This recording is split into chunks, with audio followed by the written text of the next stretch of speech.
जय श्री कृष्ण। राधे राधे दोस्तों आज मैं आप लोगों को लड्डू गोपाल की एक ऐसी हृदय विदारक आत्मा को झकझोर देने वाली बिल्कुल सत्य लीला कथा सुनाऊंगी, जिसे सुनकर आपकी आंखों से अपने आप आंसू आ जाएंगे। आपका दिल लड्डू गोपाल की प्रेम में रो देगा।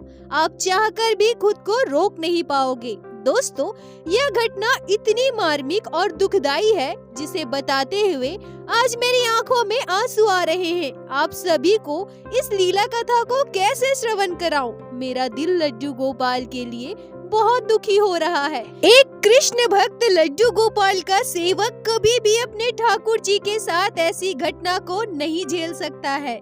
दोस्तों, एक नास्तिक खुद को किस हद तक नीचे गिरा सकता है, गरीबों के साथ कैसा व्यवहार कर सकता है, हमारे लड्डू गोपाल हमारे ठाकुर जी के साथ इतना बुरा कर सकता है। इस लीला कथा को पूरा अवश्य सुनिएगा, तभी आप आज के इस अत्यंत दुखदाई लीला कथा को पूरी तरह से समझ पाओगे। आज की यह लीला कथा हमारे साथ शेयर की है झारखंड के एक छोटे से गांव में रहने वाली लक्ष्मी उरांव जी ने। दोस्तों, लक्ष्मी उरांव जी के बारे में बताने से पहले मैं आप सभी को बता दूं कि दरअसल कुछ दिनों पहले इंस्टाग्राम पर मुझे झारखंड के दुमका में रहने वाली निहारिका यादव जी ने कांटेक्ट किया था। दरअसल निहारिका जी अभी दुमका में रहती है और उनका पैतृक गांव लक्ष्मी जी के गांव में है। कुछ दिनों पहले जब निहारिका जी अपने पैतृक गांव गई हुई थी, तभी उन्होंने मेरी बात लक्ष्मी उरांव जी से करवाई। दोस्तों, लक्ष्मी जी हमसे कहती हैं कि मैं अत्यंत गरीब परिवार से हूँ। मेरी उम्र लगभग 21 वर्ष है। हमारे परिवार में मेरे मम्मी पापा और हम 3 बहनें हैं। हमारा कोई भाई नहीं है। लक्ष्मी जी कहती हैं कि मैं आदिवासी परिवार से हूँ। बहुत ज्यादा गरीब होने की वजह से मेरे मम्मी पापा हमें पढ़ा भी नहीं सके। हम दोनों बहनों को मम्मी पापा ने बिल्कुल भी नहीं पढ़ाया, पर हाँ, मेरी छोटी बहन अभी पढ़ाई करती है। सच कहूँ तो हम तीनों बहनों को मेरे मम्मी पापा ने बहुत मुश्किलों से मेहनत मजदूरी करके पाला पोसा है। जब मैं थोड़ी बड़ी हुई तब मेरी मम्मी ने हमारे गाँव के निहारिका दीदी के घर मुझे काम पर लगा दिया। उस समय मेरी उम्र महज 12 साल थी। तभी से मैं निहारिका दीदी के घर काम किया करती थी। दोस्तों, लक्ष्मी जी के साथ जो घटना घटी वो आज से लगभग 6 साल पहले की है। लक्ष्मी जी कहती है कि उस समय लड्डू गोपाल के बारे में हमारे गांव में ज्यादा किसी को जानकारी नहीं थी, या यूँ कहूँ तो जानकारी ही नहीं थी। अब तो सबके पास मोबाइल है, YouTube पर देखकर बहुत सारी चीजें जान सकते हैं, पर उस समय लड्डू गोपाल के बारे में शायद ही कोई जानता था। मैंने अपने गांव में भी किसी के घर लड्डू गोपाल की सेवा होते नहीं देखी थी। जब मेरी उम्र महज 13 साल थी और मुझे निहारिका दीदी के घर काम करते हुए लगभग 2 साल हो चुके थे, तब निहारिका दीदी को बच्चा होने वाला था। वो अपने मायके जाने वाली थी, क्योंकि निहारिका दीदी के मायके में उनका ध्यान रखने के लिए बस उनकी मम्मी थी। इसलिए उन्होंने मेरी मम्मी से बात करके मुझे अपने साथ अपने मायके ले गई। निहारिका दीदी का मायका पश्चिम बंगाल के दुर्गापुर में था। जब मैं निहारिका दीदी के मायके गई तब मैंने उनके मायके में लड्डू गोपाल के श्री विग्रह को पहली बार देखा था। निहारिका दीदी की मम्मी बड़े ही प्यार से लड्डू गोपाल की सेवा किया करती थी। मैं प्रतिदिन उन्हें लड्डू गोपाल की सेवा करते देखा करती थी। मुझे सब कुछ बहुत अच्छा लगता था। लड्डू गोपाल का मनमोहक रूप मुझे अपनी ओर आकर्षित करता था। उस समय मैं बहुत छोटी थी, मुझे किसी चीज का ज्ञान नहीं था, पर पता नहीं क्यों एक अजीब सा लगाव मुझे लड्डू गोपाल के लिए महसूस होता था। दुर्गापुर में रहते हुए 1 महीने बीत चुके थे। अब तो कभी कभी निहारिका दीदी की मम्मी मुझे लड्डू गोपाल की सेवा में उनकी मदद करने के लिए भी कहा करती थी, जो मुझे बहुत अच्छा लगता था। मैं लड्डू गोपाल के लिए पूजा के फूल तोड़कर लाया करती थी, उनके पोशाक को साफ किया करती थी, पूजा के बर्तन धोया करती थी, उनके मंदिर की साफ सफाई किया करती थी। ये सब करके मुझे बहुत खुशी मिलती थी। इसी बीच निहारिका दीदी के बेटी का जन्म हुआ। 3 महीने वहाँ रुकने के बाद निहारिका दीदी के मायके से हम सभी अपने गाँव लौट आए। लक्ष्मी जी कहती हैं कि सच कहूँ तो लड्डू गोपाल से दूर होने का मेरा मन बिल्कुल भी नहीं हो रहा था। मुझे अंदर ही अंदर बहुत बुरा लग रहा था, मुझे रोना आ रहा था। मुझे ऐसा लग रहा था कि मैं लड्डू गोपाल को अपने साथ अपने घर लेकर जाऊं, पर यह तो बिल्कुल भी मुमकिन नहीं था। इसलिए मैंने इस बारे में किसी से बात नहीं की। घर वापस आने के बाद मुझे लड्डू गोपाल की बहुत याद आती थी। निहारिका दीदी की मम्मी जब भी कॉल किया करती थी, मैं निहारिका दीदी से पूछा करती थी कि आपके लड्डू गोपाल क्या कर रहे हैं। दीदी पूछिए ना अपनी मम्मी से। मैं अपने घर आकर लड्डू गोपाल के बारे में अपनी बहनों को, अपनी मम्मी को, सभी को बताई थी। मैं सभी को बताया करती थी कि कैसे निहारिका दीदी की मम्मी लड्डू गोपाल की सेवा किया करती थी, लड्डू गोपाल का इतना ख्याल रखा करती थी। अब मैं भी अपने मम्मी से लड्डू गोपाल को हमारे घर लाने की जिद करने लगी, पर मेरी मम्मी हमेशा मुझे मना कर देती थी। मेरी मम्मी कहा करती थी कि वो सब हमसे नहीं हो पाएगा, हम लोग गरीब लोग हैं, हम लोग इतना कैसे कर पाएंगे। न हमारे पास इतने पैसे हैं कि हम 4 पहर लड्डू गोपाल को फल मिठाई का भोग लगा सके और न ही उन्हें सुंदर सुंदर पोशाक पहना सके। पर मेरे दिमाग में तो बस यही चल रहा था कि मुझे लड्डू गोपाल अपने घर पे चाहिए, मैं उनकी सेवा करूंगी। मेरी जिद से परेशान होकर मेरी मम्मी निहारिका दीदी के घर जाती है और उन्हें पूरी बात बताती है। मेरी मम्मी की बात सुनकर निहारिका दीदी भी आश्चर्य हो जाती है और मुझसे पूछने लगती है कि लक्ष्मी, क्या तुम्हें सच में लड्डू गोपाल की सेवा करनी है? मैं अपना सर हिलाकर निहारिका दीदी को हाँ में उत्तर देती हूँ। निहारिका दीदी मेरी मम्मी से कहती है कि यह तो बहुत अच्छी बात है। अगर लक्ष्मी के मन में लड्डू गोपाल की सेवा करने की इच्छा है, अगर लड्डू गोपाल ने इसके मन में सेवा का भाव जगाया है, तो आप इसे क्यों रोक रही है? और लड्डू गोपाल को कभी भी फल और मिठाई की आवश्यकता नहीं है, वो तो बस भाव से प्रसन्न हो जाते हैं। आप अपने सामर्थ्य अनुसार अगर लड्डू गोपाल को मिश्री बतासे का भी भोग लगाएंगी तो लड्डू गोपाल उसी से संतुष्ट रहेंगे। आप परेशान मत होइए, लड्डू गोपाल की कृपा से सब ठीक हो जाएगा। जिसके घर लड्डू गोपाल विराजते हैं उनके घर कभी किसी चीज की कमी नहीं होती। और शायद यह भी हो सकता है कि लड्डू गोपाल आपके घर आए और आपके सारे दुख दूर हो जाए। मेरी मम्मी को उस दिन निहारिका दीदी ने खूब समझाया और मेरी मम्मी भी निहारिका दीदी की बात मान गई। पर क्योंकि हमारे पास ज्यादा पैसे नहीं थे, इसलिए मेरी मम्मी ने मेरे लिए एक छोटे से 1 नंबर के लड्डू गोपाल लेकर आई। लड्डू गोपाल को पाने के बाद मेरी खुशी का ठिकाना नहीं था। मैं बिल्कुल वैसे ही लड्डू गोपाल की सेवा करने लगी जैसे मैंने निहारिका दीदी की मम्मी को देखा था। निहारिका दीदी के घर पे काम पर जाने से पहले मैं सुबह उठकर लड्डू गोपाल का स्नान श्रृंगार करती थी, उन्हें भोग लगाती थी। लक्ष्मी जी कहती हैं कि क्योंकि हमारे पास ज्यादा पैसे नहीं थे, मेरे मम्मी पापा भी मजदूरी का काम किया करते थे, पर उन्हें प्रत्येक दिन मजदूरी का काम भी नहीं मिल पाता था। इस वजह से हमारे घर पे बहुत अभाव था। अभाव की वजह से हम प्रतिदिन लड्डू गोपाल को फल मिठाई का भोग तो नहीं लगा पाते थे, पर मेरे मम्मी पापा के पास जब भी पैसे होते थे, जब भी उन्हें काम मिलता था, तो वो कभी कभी लड्डू गोपाल के लिए फल मिठाई लाकर देते थे, और नहीं तो हम अपने बाल गोपाल को मिश्री बतासे का ही भोग लगाते थे। वैसे सच कहूँ तो उस वक्त तक भी हमारे परिवार में सभी को लड्डू गोपाल की महिमा के बारे में ज्यादा जानकारी नहीं थी। पर हाँ, भले ही हमारे परिवार में सभी अनपढ़ थे, हमें ज्यादा चीजों के बारे में जानकारी नहीं था, पर हमें इतना पता था कि ये भगवान श्री कृष्ण के बाल स्वरूप है और मेरे परिवार में सभी लड्डू गोपाल को भगवान के स्वरूप में ही पूजा करते थे। लड्डू गोपाल की कृपा से सभी के मन में उनके प्रति भक्ति श्रद्धा आ गई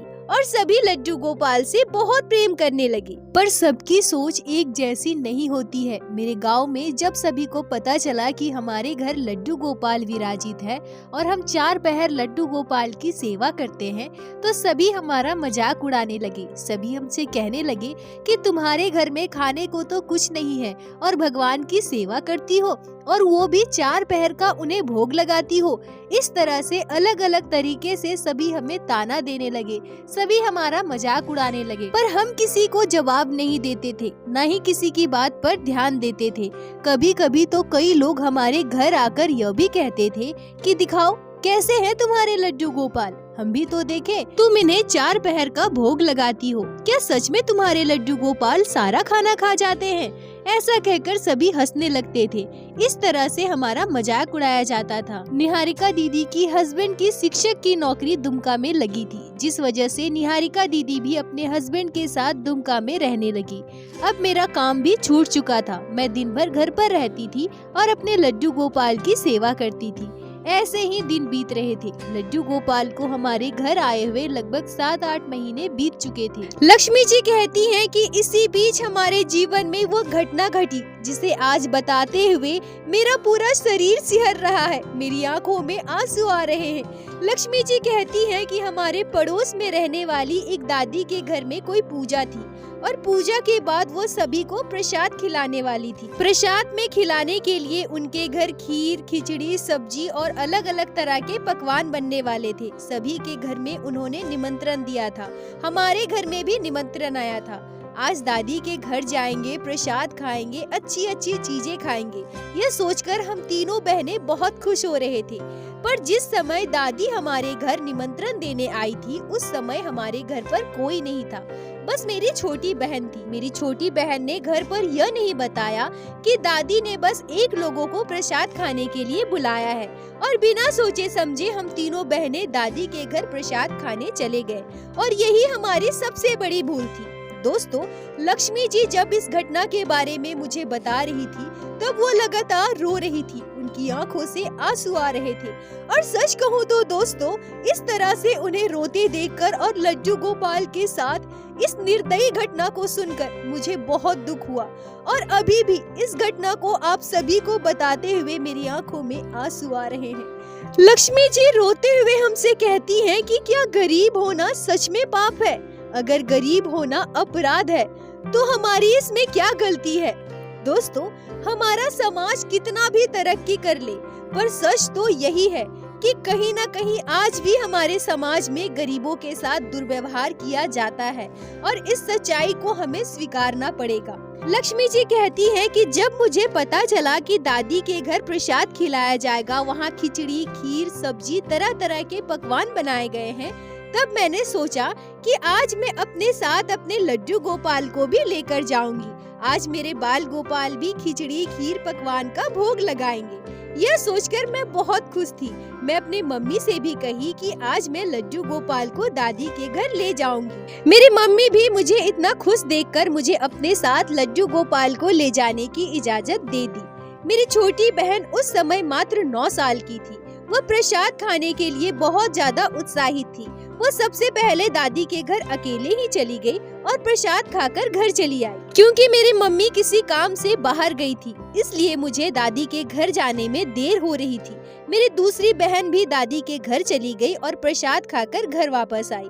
जब वो प्रसाद खाकर घर आई, तब तक मेरी मम्मी भी घर आ चुकी थी। मेरी बहन घर आकर मुझसे कहती है कि दादी ने कहा है कि अब प्रसाद खत्म हो गया है, तुम जल्दी जाओ, नहीं तो तुम्हें और तुम्हारे लड्डू गोपाल को प्रसाद नहीं मिलेगा। यह बात सुनते ही मैं जल्दी से अपने लड्डू गोपाल को गोद में उठाती हूँ और तुरंत दादी माँ के घर चली गई। दोस्तों, लक्ष्मी जी रोते हुए हमसे कहती हैं कि मुझे सपने में भी यह एहसास नहीं था कि मेरे बाल गोपाल के साथ दादी के घर इतना बुरा व्यवहार होगा। अगर मुझे जरा भी पता होता, अगर मुझे जरा भी इस बात का आभास होता, तो मैं कभी भी अपने लड्डू गोपाल को वहाँ लेकर नहीं जाती। जब मैं अपने लड्डू गोपाल के साथ दादी के घर पहुँची, तब वहाँ बहुत सारे बच्चे बैठकर प्रसाद खा रहे थे। मैं भी अपने लड्डू गोपाल को गोद में लेकर उनके बगल में जाकर जमीन में बैठ गई। मुझे देखते ही दादी माँ का बेटा बहुत गुस्सा हो गया और झुंझलाकर मुझसे कहने लगा, मैंने माँ को बोला था, क्या जरूरत है निमंत्रण देने की? दया करके अगर एक को बोलो तो मुंह उठाकर सारे लोग पहुँच जाते हैं यहाँ। हमने धर्मशाला खोला है क्या सबके लिए? ऐसे ही बड़बड़ाते हुए दादी माँ का बेटा अपने कमरे में चला गया। मैं उनकी बातें सुनकर बहुत डर जाती हूँ। कहीं न कहीं मुझे भी यही लगता है कि वह मुझसे ही ये सारी बातें बोल रहे थे, पर मुझ में उस समय इतना समझ नहीं था। मैं तो खुशी खुशी अपने लड्डू गोपाल के साथ वहाँ बैठी थी। मैं सबको प्रसाद खाते हुए देख रही थी। मैं सोच रही थी कि अब मुझे भी खिचड़ी, खीर, हलवा मिलेगा, प्रसाद मिलेगा। मैं अपने लड्डू गोपाल को प्रसाद खिलाऊंगी और उसके बाद मैं भी खाऊंगी। उसी समय दादी माँ और उनका बेटा कमरे से बाहर आते हैं और दादी माँ मुझे झुंझलाकर कहती है, ए लड़की चलो उठ, भाग यहाँ से, तुम्हारे घर एक को बोली हूँ और तुम्हारी दोनों बहनें तो अभी खा कर गई, अब तुम आ गई मुँह उठाकर। लक्ष्मी जी कहती हैं कि जब उन्होंने मुझसे ऐसा कहा था तब वहाँ बैठे सारे बच्चे हंसने लगे थे और मेरी आंखों से आंसू आ गए। मैं उठकर खड़ी हो गई, मुझे बहुत बुरा लगने लगा था। तभी दादी माँ का बेटा फिर से कहता है, मैंने कहा था ना इन लोगों के घर निमंत्रण मत दो, देख लिया ना, एक को बोली और सारे आ गए। लक्ष्मी जी कहती है कि अब मेरे आंखों से आंसू बह रहे थे। मैं अपने बाल गोपाल के साथ चुपचाप खड़ी थी। मैं अपने बाल गोपाल के चेहरे को देख रही थी और सोच रही थी कि मेरे लड्डू गोपाल को आज मैं अच्छे पकवान खिलाने वाली थी, प्रसाद खिलाने वाली थी। अब अगर मैं लड्डू गोपाल को ऐसे ही घर लेकर गई तो क्या भोग लगाऊंगी? आज मुझे फिर से बाल गोपाल को मिश्री बतासे का ही भोग लगाना पड़ेगा। यह सोचकर मैं दादी माँ के पास गई, जहाँ उन्होंने सबको खिलाने के लिए प्रसाद रखा था। मैं उनके पास जाकर उनसे कहती हूँ, दादी आप मुझे एक छोटी सी कटोरी में थोड़ा सा प्रसाद दे दीजिए ना, मैं अपने लड्डू गोपाल को भोग लगाऊंगी। कुछ नहीं तो आपके हाथ में जो खिचड़ी का बर्तन है उसी में से थोड़ा सा खिचड़ी दे दीजिए, मैं लड्डू गोपाल को उसी का भोग लगा दूंगी। और तभी दादी ने मेरे बाल गोपाल के साथ ऐसा किया जिसे कोई सपने में भी नहीं सोच सकता है। क्या कोई इतना निर्दयी हो सकता है? क्या कोई मेरे बाल गोपाल के साथ इतना बुरा कर सकता है? तभी दादी माँ झुंझलाकर अपने हाथ में पकड़े खिचड़ी के बर्तन से एक करछुल गरम गरम खिचड़ी निकालकर मेरे लड्डू गोपाल की तरफ फेंक देती है। मेरे बाल गोपाल का पूरा पोशाक, उनका चेहरा खिचड़ी से भर जाता है। मैं बहुत ज्यादा डर जाती हूँ और दादी माँ कहने लगती है, लो हो गया, अब निकलो यहाँ से। तब से बोल रही हूँ, समझ में नहीं आ रहा है? लक्ष्मी जी कहती हैं कि मैं इतना ज्यादा डर गई थी कि मैं वहाँ 1 मिनट भी नहीं रुकी और दौड़कर अपने बाल गोपाल को उसी अवस्था में लेकर घर की तरफ भाग गई। मैं रोते हुए अपने घर पहुंची। मेरी मम्मी मुझे जब इस तरह से भागते हुए घर आते देखी तो वो डर जाती है और मुझसे पूछने लगती है कि क्या हुआ, तुम रो क्यों रही हो? तभी मेरी मम्मी मेरे हाथ में पकड़े मेरे लड्डू गोपाल को जिस अवस्था में देखती है उसे देखकर उनका दिमाग सुन्न हो जाता है। मेरी मम्मी तुरंत मेरे लड्डू गोपाल को मेरे हाथ से ले लेती है। लड्डू गोपाल के पूरे शरीर से खिचड़ी को वो अपने आंचल से झाड़ने लगती है, साफ करने लगती है और मुझसे कहती है कि लड्डू गोपाल को खाने के बर्तन में गिरा दिया था क्या? ये क्या किया तुमने? इतनी गरम गरम खिचड़ी लड्डू गोपाल पर कैसे गिरी? लक्ष्मी जी कहती है कि उस समय मैं इतनी डरी हुई थी कि मेरे मुंह से आवाज नहीं निकल रही थी। मैं अपने मम्मी से कुछ भी नहीं कह पा रही थी, मैं बस रोए जा रही थी। मेरी आंखों से लगातार आंसू निकल रहे थे। लड्डू गोपाल को इस अवस्था में देखकर और मुझे इतना रोते देखकर मेरी मम्मी की आंखों में भी आंसू आ गए और मुझसे फिर से पूछने लगी कि बताओ ना कैसे गिरे लड्डू गोपाल? ठीक से अगर पकड़ नहीं सकती तो क्या जरूरत थी लड्डू गोपाल को वहाँ ले जाने की? तभी मैं रोते हुए अपनी मम्मी से पूरी बात कहती हूँ। मेरी मम्मी को जब सच्चाई का पता चलता है तो उनके पैरों तले की जमीन खिसक जाती है। मेरी मम्मी भी रोने लगती है। मेरी मम्मी ने तुरंत लड्डू गोपाल को ठंडे पानी से स्नान कराया और उनके पूरे शरीर में चंदन का लेप लगाया।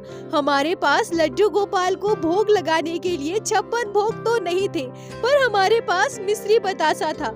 हमने उसी का भोग अपने बाल गोपाल को लगाया। लक्ष्मी जी कहती है कि मुझे ऐसा लग रहा था कि मेरे लड्डू गोपाल के पूरे शरीर में जलन हो रहा है। मेरे बाल गोपाल के ऊपर गरम गरम खिचड़ी गिराई गई थी। मेरे बाल गोपाल को कितनी तकलीफ हो रही होगी। मैं बार बार अपने मम्मी से कह रही थी कि मम्मी लड्डू गोपाल को पंखे के आगे रखिए ना, मेरे बाल गोपाल को तकलीफ हो रही है। ये सब बोल बोल कर मैं रोए जा रही थी। मेरी मम्मी भी मुझे इतना रोते देखकर और मेरी बातें सुनकर रो रही थी। हमारे लड्डू गोपाल को हमने पंखे के आगे रखा। मेरी मम्मी मुझे समझा रही थी कि बेटा रो मत, सब कुछ ठाकुर जी पर छोड़ दो, हम गरीब हैं, इस वजह से हमारे साथ ऐसा व्यवहार हुआ है। हमारे ठाकुर ठाकुर जी के साथ ऐसा दुर्व्यवहार हुआ है, पर भगवान सब देख रहे हैं। सभी को अपने कर्मों की सजा भुगतनी पड़ती है। और देखना, जिस तरह से उन्होंने लड्डू गोपाल पर गरम खिचड़ी फेंकी है, हमारे बाल गोपाल को इतना तकलीफ दिया है, उन्हें उनकी सजा जरूर मिलेगी। मेरी मम्मी उसी समय गुस्से में दादी के घर भी गई थी और उनसे कहा भी कि आपने जो किया है वो बहुत गलत है, बहुत बड़ा पाप है। पर वहाँ उपस्थित सभी लोग मेरी मम्मी को डांटने लगे। सभी कहने लगे कि एक मूर्ति के लिए इतना क्यों लड़ रही हो। और सच्ची तो है, जब एक लोग को निमंत्रण दिया गया था तो सभी लोगों को आकर यहाँ खाने की क्या जरूरत थी। चलो जाओ यहाँ से, यह कहकर मेरी मम्मी को वहाँ से भगा दिया। लक्ष्मी जी कहती है कि यह सब हमें हमारे गरीब होने की सजा मिली है और हमारे साथ साथ मेरे बाल गोपाल को भी इतना दुख झेलना पड़ा। मैं अब भी यह नहीं कहूँगी कि जिन्होंने मेरे लड्डू गोपाल के साथ इतना बुरा किया है उनके साथ भी बुरा हो, पर हाँ, मुझे इतना विश्वास है कि जिन्होंने मेरे लड्डू गोपाल पर गरम खिचड़ी डाला है, जिन्होंने मेरे ठाकुर जी के ऊपर इतना बड़ा अत्याचार किया है, अगर उस समय उनके हाथ नहीं कांपे थे, अगर उन्हें डर नहीं लगा था, तो मेरे ठाकुर जी को, लड्डू गोपाल को, उन्हें यह एहसास दिलवाना ही पड़ेगा कि वह स्वयं साक्षात श्री नारायण श्री कृष्ण के बाल स्वरूप है। आज इतने वर्ष बीत गए हैं, अभी भी उनका परिवार अच्छे से खुशहाल जी रहा है। मुझे तो बस उस समय का इंतजार है जब उन्हें यह एहसास होगा कि मेरे लड्डू गोपाल मात्र एक मूर्ति नहीं है जिनके साथ उन्होंने इतना बड़ा अत्याचार किया है। वो स्वयं ठाकुर जी हैं, श्री नारायण श्री कृष्ण है। बस मेरे लड्डू गोपाल उन्हें इस बात का एहसास दिलाए और मुझे उम्मीद है कि वह दिन बहुत जल्द आएगा। आज भी मेरे परिवार में लड्डू गोपाल की सेवा बड़े ही प्यार से होती है। लड्डू गोपाल के हमारे घर आने के बाद उनकी कृपा से हमारे हालात बहुत हद तक सुधर चुके हैं। अब हम दोनों बहनें काम करती है, मेरी छोटी बहन पढ़ाई करती है, मेरे मम्मी पापा भी काम करते हैं। अब हमें किसी चीज का अभाव नहीं है। एक समय था जब हम अच्छा खाने के लिए तरसते थे, पर अब हम इस स्थिति में हैं कि हम जो चाहे खा सकते हैं, जो चाहे पहन सकते हैं। हम अपने लड्डू गोपाल की सेवा बड़े ही प्यार से और अच्छे तरीके से करते हैं। अपने सामर्थ्य के अनुसार हर एक चीज करने की कोशिश करते हैं। बस लड्डू गोपाल अपनी कृपा दृष्टि ऐसे ही हम पर बनाए रखे। दोस्तों, निहारिका जी ने जब इंस्टाग्राम पर मुझसे कांटेक्ट किया था, तब वो कहती है कि हम दुमका में रहते हैं पर तीज त्योहार में अपने गांव जाते हैं। मुझे इस घटना के बारे में पहले से पता था, पर अब जब मैं आपके चैनल पर लड्डू गोपाल की जुड़ी हुई सत्य घटनाएं देखती हूँ, सभी अपने साथ घटी लड्डू गोपाल की घटनाओं को शेयर करते हैं, तो सारी घटनाएं मेरे दिल को स्पर्श करती है। मुझे भी यह महसूस हुआ कि लड्डू गोपाल के साथ जो इतना बड़ा अत्याचार हुआ है, उसे आपके चैनल के माध्यम से बाकी सारे भक्तों तक जरूर पहुँचाना चाहिए। और तब मैंने लक्ष्मी से इस बारे में बात की। निहारिका जी, मैं सबसे पहले आपका धन्यवाद कहना चाहूँगी जो आपने लक्ष्मी जी से हमारा कांटेक्ट कराया और उनसे हमारी बात कराई और हमें इस काबिल समझा कि मैं इस घटना को हमारे चैनल के माध्यम से बाकी सारे भक्तों तक पहुंचा सकूं। और लक्ष्मी जी, आपका भी धन्यवाद जो आपने लड्डू गोपाल के साथ घटी इस मार्मिक घटना को हमारे साथ शेयर की। अपना प्यार और साथ ऐसे ही बनाए रखे। दोस्तों, मैं इस घटना पर क्या कहूँ, मैं निःशब्द हूँ। पर सच कहूँ तो मुझे बहुत दुख हो रहा है। मैं किसी का बुरा हो या गलत हो यह कभी नहीं चाहूंगी, पर भगवान से बस यही प्रार्थना करूंगी कि जो हमारे ठाकुर जी के साथ गलत करते हैं, जो हमारे लड्डू गोपाल को मात्र एक मूर्ति समझते हैं, उनके साथ इतना बुरा व्यवहार करते हैं, ठाकुर जी उनका मार्गदर्शन करे और उन्हें भी भक्ति की मार्ग में लेकर आए, उन्हें सद्बुद्धि प्राप्त करे। पर दोस्तों, सभी को एक बात सदैव याद रखना चाहिए कि भगवान सब देखते हैं, सबका हिसाब होगा।